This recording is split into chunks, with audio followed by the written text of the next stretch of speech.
Catechism teachers എക്സാമിനേഷൻ്റെ രണ്ടാമത്തെ എപ്പിസോഡിലേക്ക് നമ്മളിന്ന് പ്രവേശിക്കുന്നു. ചോദ്യങ്ങൾ 16 മുതൽ 30 ഉൾപ്പെടെയാണ് ഈ എപ്പിസോഡിൽ ചേർത്തിരിക്കുന്നത്. നമുക്ക് ആരംഭിക്കാം. ചോദ്യം നമ്പർ 16. സഭാപിതാക്കന്മാർ കുമ്പസാരം എന്ന കൂദാശയെ വിശേഷിപ്പിക്കുന്നത് എങ്ങനെ? ഉത്തരം: രണ്ടാമത്തെ രക്ഷാസങ്കേതമാകുന്ന പലക എന്ന രീതിയിലാണ് സഭാപിതാക്കന്മാർ കുമ്പസാരം എന്ന കൂദാശയെ വിശേഷിപ്പിക്കുന്നത്. കപ്പലെന്ന സഞ്ചാരയോഗ്യമായ രീതിയെ ഉപമിച്ചുകൊണ്ടാണ് കൃപാവര ജീവിതത്തെ കാണുന്നത്. അത് നഷ്ടമാക്കി കഴിയുമ്പോൾ, രണ്ടാമത്തെ രക്ഷാസങ്കേതമായിട്ട് കപ്പൽ നശിച്ചു കഴിയുമ്പോൾ ഒരു പലകയിലൂടെ രക്ഷപ്പെടാം എന്ന രീതിയിലാണ് ഇത് അവതരിപ്പിച്ചിരിക്കുന്നത്. ചോദ്യം നമ്പർ 17. ക്രിസ്തു ആർക്കു വേണ്ടിയാണ് അനുതാപ കൂദാശ സ്ഥാപിച്ചത്? ഉത്തരം: പാപികളായ എല്ലാ സഭാ മക്കൾക്കും വേണ്ടി. മാരക പാപത്തിലൂടെ മാമോദീസായിലൂടെ ലഭിച്ച കൃപാവരം നഷ്ടമാക്കിയവർക്ക് വേണ്ടി, സഭയുമായുള്ള അടുപ്പത്തെ മുറിപ്പെടുത്തി അകന്നു പോയവർക്ക് വേണ്ടി ക്രിസ്തു അനുതാപ കൂദാശ സ്ഥാപിച്ചു. ചോദ്യം നമ്പർ 18. കുമ്പസാരം എന്ന കൂദാശയുടെ ആചരണ രീതിയിൽ വന്ന മാറ്റങ്ങൾ എന്തെല്ലാം? ഉത്തരം: 1. ആദിമ നൂറ്റാണ്ടിൽ ഗൗരവപാപങ്ങളുടെ അനുരഞ്ജനം കർശനമായ ശിക്ഷണത്തോടെ ആയിരുന്നു. ഗൗരവപാപങ്ങളായി കണ്ടിരുന്നത് വിഗ്രഹാരാധന, കൊലപാതകം, വ്യഭിചാരം മുതലായവയാണ്. രണ്ടാമതായിട്ട് കാണുന്നത് രമ്യതപ്പെടുന്നതിന് വർഷങ്ങൾ നീണ്ടു നിൽക്കുന്ന പരസ്യ പ്രായശ്ചിത്തം ചെയ്യണമായിരുന്നു. മൂന്നാമതായിട്ട് കാണുന്നത് വളരെ ചുരുക്കമായി, ചിലപ്പോൾ ജീവിതത്തിൽ ഒരു പ്രാവശ്യം മാത്രം അനുരഞ്ജനത്തിന് സാധ്യത ഉണ്ടായിരുന്നുള്ളൂ. നാലാമതായിട്ട് കാണുന്നത് 7-ാം നൂറ്റാണ്ടിൽ, പ്രത്യേകിച്ച് അയർലൻഡിൽ പൗരസ്ത്യ സന്യാസികളിടയിൽ നിലനിന്നിരുന്ന രഹസ്യ കുമ്പസാര രീതി യൂറോപ്പിലേക്ക് പ്രചരിക്കാൻ തുടങ്ങി. അഞ്ചാമതായിട്ട് കാണുന്നത് സ്വകാര്യ രീതി സുദീർഘമായ പരസ്യ പ്രായശ്ചിത്ത രീതികൾ ആവശ്യപ്പെടുന്നില്ല.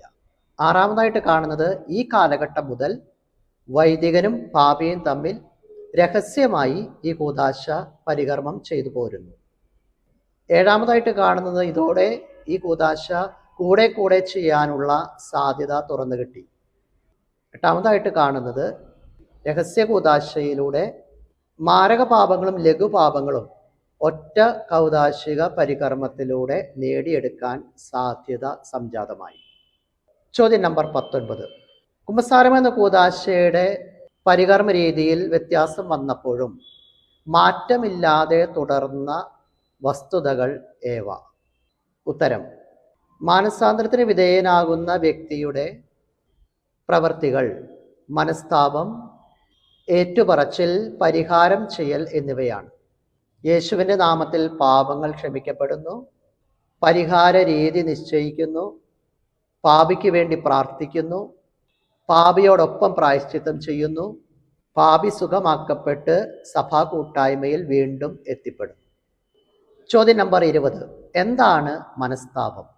ഉത്തരം: ആത്മാവിൻ്റെ ദുഃഖം, പാപങ്ങളോടുള്ള വെറുപ്പ്, വീണ്ടും പാപം ചെയ്യുന്നുള്ള പ്രതിജ്ഞ, ഇവയാണ് മനസ്താപം. ചോദ്യം നമ്പർ 21. 2 തരം മനസ്താപങ്ങൾ ഏവ? ഉത്തരം: പൂർണ്ണ മനസ്താപം, അപൂർണ മനസ്താപം, ഇവയാണ് 2 തരം മനസ്താപങ്ങൾ. ചോദ്യം നമ്പർ 22. പൂർണ്ണ മനസ്താപവും അപൂർണ മനസ്താപവും തമ്മിലുള്ള വ്യത്യാസങ്ങൾ എന്തൊക്കെ? ഉത്തരം: പരമപ്രധാനമായി ദൈവത്തെ സ്നേഹിക്കുന്ന വ്യക്തിയുടെ സ്നേഹത്തിൽ നിന്ന് ഉത്ഭവിക്കുന്ന മനസ്താപമാണ് പൂർണ്ണ മനസ്താപം. പൂർണ്ണ മനസ്താപം ലഘുപാപങ്ങളെ മോചിപ്പിക്കുന്നു. ഏറ്റവും അടുത്ത് കുമ്പസാരത്തിന് അണയും എന്ന തീരുമാനമുണ്ടെങ്കിൽ മാരക പാപങ്ങളെയും അത് മോചിക്കാൻ ഇടയാക്കുന്നു. പാപവൈകൃതം, നിത്യശിക്ഷ, മറ്റ് ശിക്ഷയുടെ വിചാരങ്ങൾ തുടങ്ങിയവ കൊണ്ട് ഉത്ഭവിക്കുന്നതാണ് അപൂർണ മനസ്താപം. അപൂർണ മനസ്താപത്തിന് മാരക പാപങ്ങളെ മോചിപ്പിക്കാനാവില്ല. കുമ്പസാരത്തിൽ പാപമോചനത്തിനായി ഒരുവനെ സജ്ജമാക്കുക മാത്രമേ അപൂർണ മനസ്താപത്തിൽ സംഭവിക്കുന്നുള്ളൂ.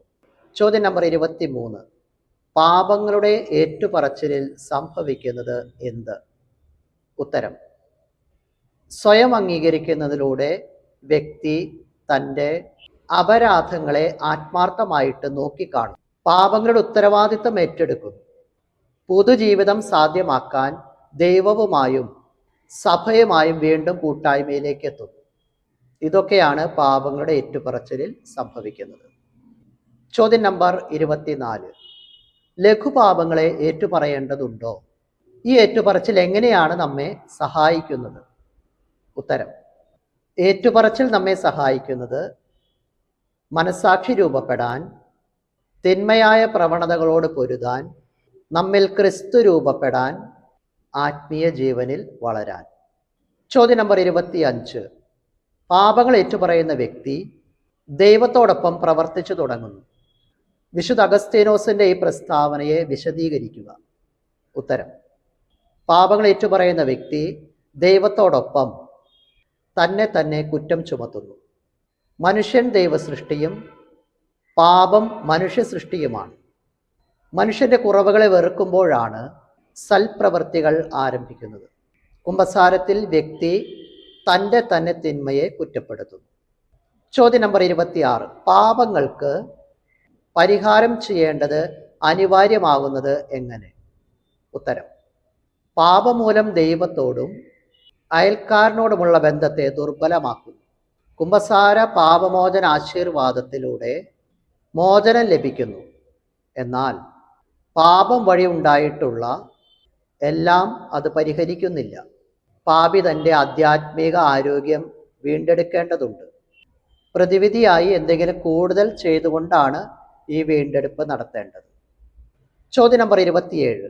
ആരാണ് കുമ്പസാരം എന്ന കൂദാശയുടെ കാർമ്മികർ? ഉത്തരം: യേശു അപ്പസ്തലന്മാരെ ഭരമേൽപ്പിച്ചു.